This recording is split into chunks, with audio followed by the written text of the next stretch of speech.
There is a switch here. But if you want to change to remote control, you don't have to go here. Go to manual control. But you don't have electrical knowledge.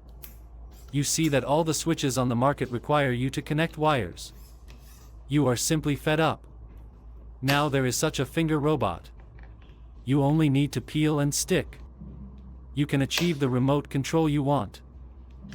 There are also various types of remote controls to choose from.